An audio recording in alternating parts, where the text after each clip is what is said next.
Now, what are we doing? We're going to talk about your involvement in the civil rights movement during the 60s and 70s and I guess more recently. So how did you first get involved with the civil rights movement? I don't know that I felt that I was actually getting involved with the civil rights movement. I thought I was just doing what everybody should be doing. We wanted to live downtown at a time when other people were rushing to the suburbs because of the school desegregation laws, but we elected to buy a house in an area of Baltimore that was about 50-50 black and white, and we were on the edge of it, so many of the people in our block were African American. But it didn't seem to concern us, and it wasn't what you would call a activist move. We just felt that that was the right thing to do. And that was in 1962. And that was the year,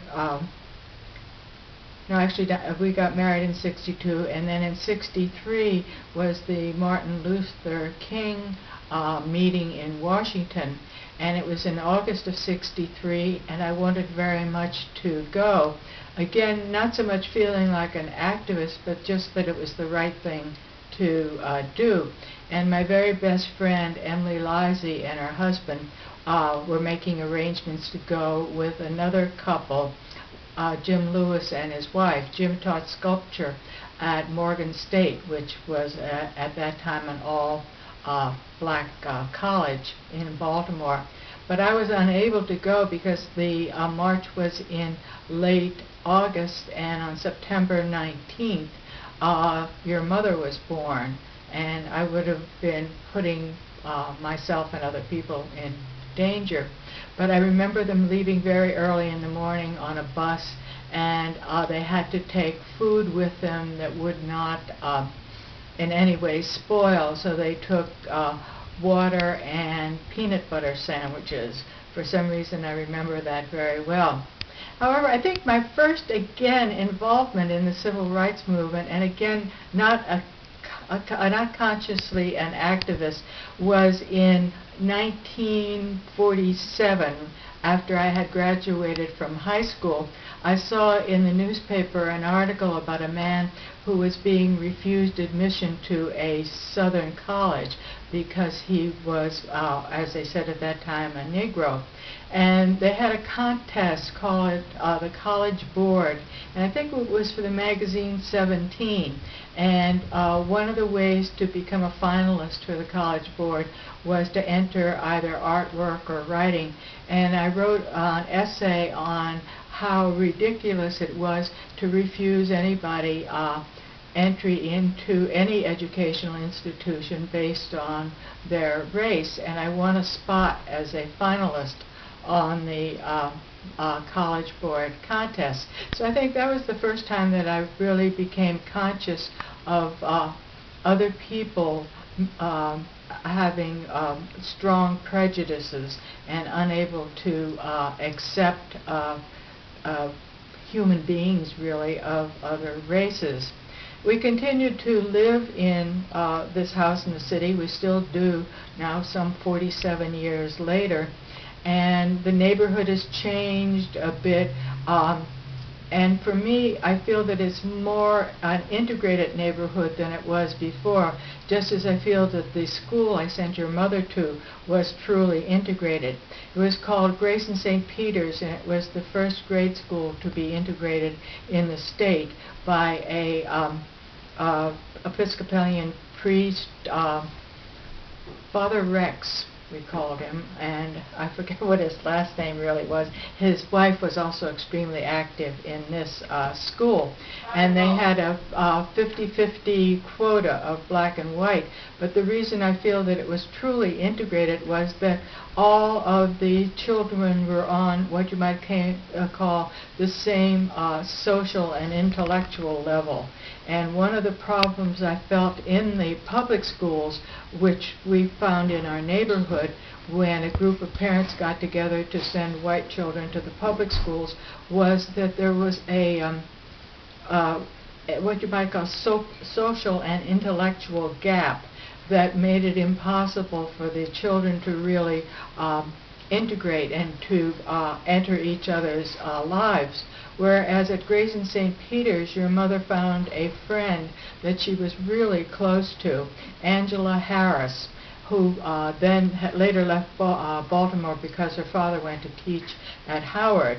But if she had a friend who, if she had tried to match up, I think, with some of the students in the public schools who didn't have the same outlook on education or values, it would not have worked. And although our neighborhood previously had more black or African American people in it, about half of our block and a whole other side of the neighborhood, I don't feel that we were really integrated because we didn't have anything to do with each other.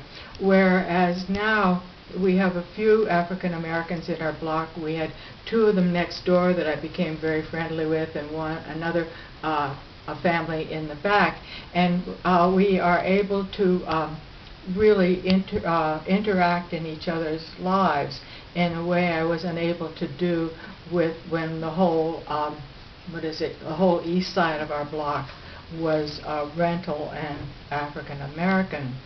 And I don't know, I've tried not to be aggressively active in the I don't know, the integration movement or whatever you want to call it.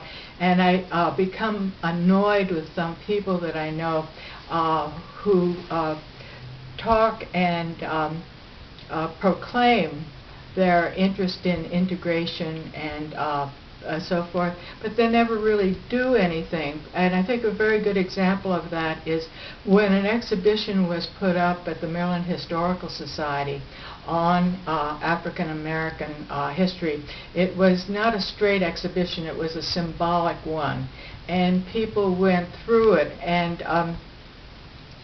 it had a lot of things like, it had a whipping post, which was not just used for African Americans, it was used for everybody, and it had shackles that they claimed were slave shackles, but this was not an exhibition where everything was supposed to be exactly what they said it was. It was a symbolic exhibition, and they had shackles which really were from chain gangs and not for slaves. And toward the end they had a dollhouse which was illustrating the uprising of slaves in the early 19th century. And in it the white dolls were all knocked over and the black dolls were dominant. And the office I was in at that time, I was working on a special project, was not too far from that dollhouse. And it disturbed me very much when black children came through and they saw the violence in these dolls being created against the white people, and they would cheer. And I didn't feel that that was what the goal that we were all looking forward to. I think the goal, as I said before, was us to interact in some normal way in each other's lives. And then a lot of my more sophisticated and wealthier friends came in. This exhibition became extremely popular from the suburbs, and they would go through it, and they knew me, and they'd come into the office and they'd be, "Oh, this is the greatest exhibition you've ever had here. It's so excited. We are tackling the racial issue." Then they'd go home and not do anything. They were living out in all white communities in the suburbs. They didn't even come into town to shop. So I think there's a lot of degrees of being active in the integration movement, and the way I selected was to try to lead the life I wanted to lead, and to treat all people the same, no matter what the color of their skin was, and more to select my friends by intellectual interest and interest in activities. That's great. Do you have any words of wisdom for my generation? I think the words of wisdom I would have for your generation is, again, treat all people equally. And also, I think that your generation is not going to have the divides, as strong as divides as mine did, because I've noticed a lot, even in our family, there's been a lot of interracial marriage. You know that your mother's first cousin is married to an African, and my first cousin is married to an Asian, and another one of your mother's first cousins is married to a Hispanic. And I think as we all become family, that things are going to move slower, because it takes generations to move, but move strongly in the right direction, instead of spurts of congratulating ourselves on what we've achieved and then going back to the old ways.